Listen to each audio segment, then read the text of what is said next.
Et on a le plaisir d'accueillir maintenant dans le studio de Déclic Patrick Jean, réalisateur du documentaire La mesure des choses. Bonsoir et merci d'être avec nous.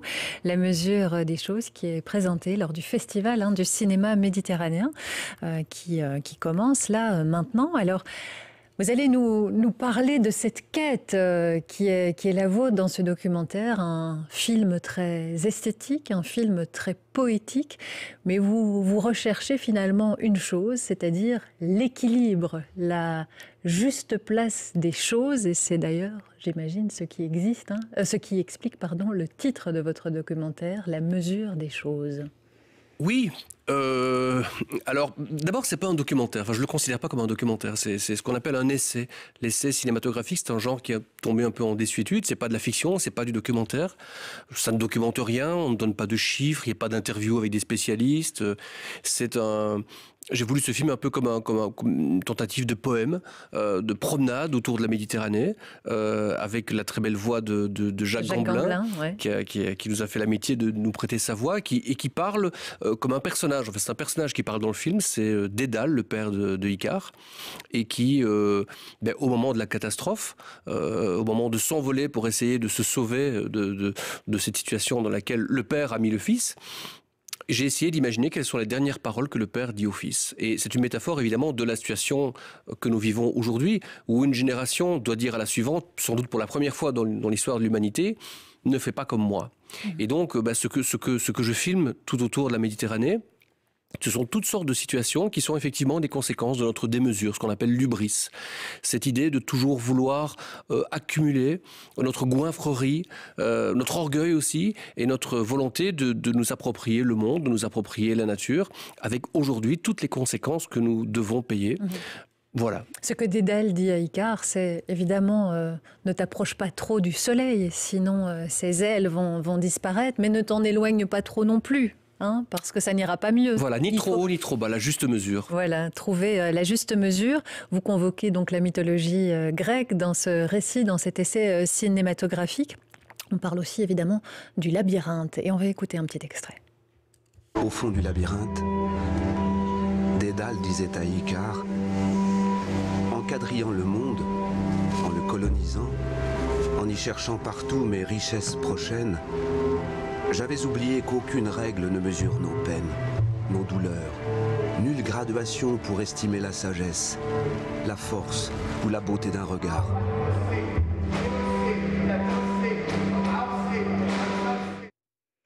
Alors il y a plein de choses qui s'entrechoquent dans les images que vous nous montrez, parce que la Méditerranée, elle est évidemment très belle et en même temps, elle peut être tragique. On voit dans ce film des sauvetages de migrants et c'est évidemment des images qui sont quasi insoutenables en fait.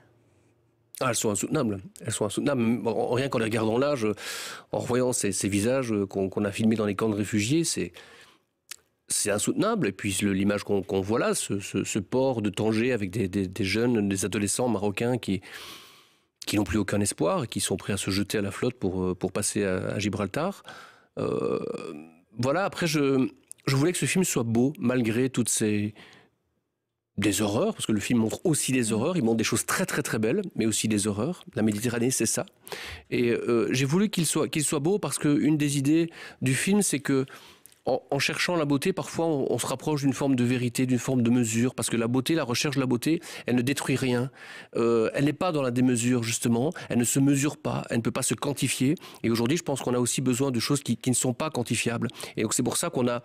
Le film repose aussi sur le travail d'un plasticien, qui a une place importante dans le film, Didier Mahieu, et la musique de Jean-Paul Dessy, qui est très présente, qui est très très belle aussi. Mais c'est vrai que c'est frappant que des choses que beaucoup de gens, en tout cas, jugent très laides, comme les buildings en bord de mer ou même la pollution, les bouteilles qui s'accumulent. Dans votre film, ça devient des tableaux quasi.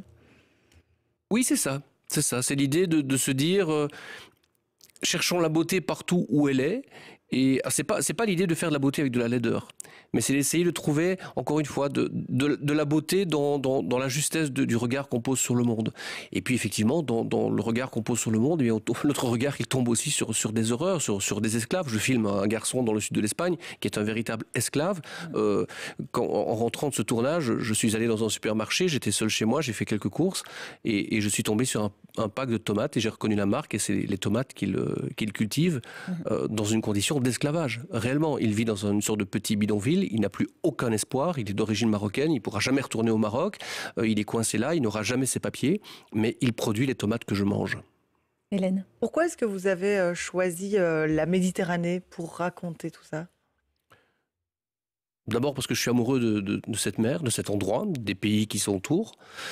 Deuxièmement, parce que la Méditerranée, c'est un bon exemple. Alors évidemment, c'est le creuset partiellement de notre culture, l'Antiquité gréco-romaine, et ce mythe d'Icare et de Dédale, qui m'a été amené d'ailleurs par le plasticien Didier Mahieu, parce qu'il travaillait déjà sur ça, c'est de là que l'idée m'est venue. Me permettait de travailler sur ce petit coin du monde qui est très révélateur, parce qu'en fait tout ce que je montre là, je peux le montrer ailleurs.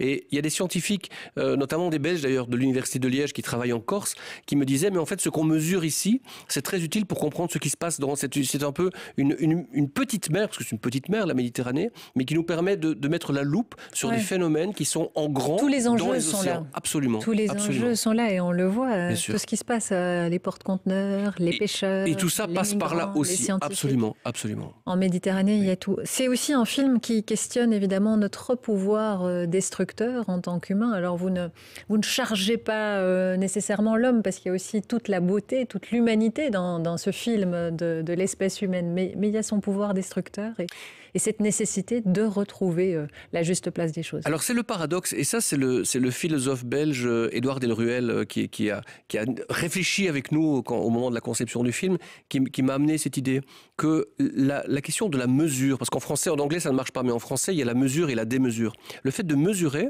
c'est évidemment émancipateur, parce que ça permet à l'être humain de concevoir des outils, des instruments, et puis de s'émanciper de la dureté, de la difficulté de la nature, et de survivre dans la nature. Mais en même temps, c'est un objet de destruction, parce que dès qu'on mesure les choses, on veut se les approprier. Et donc évidemment, tout le film joue sur ces paradoxes.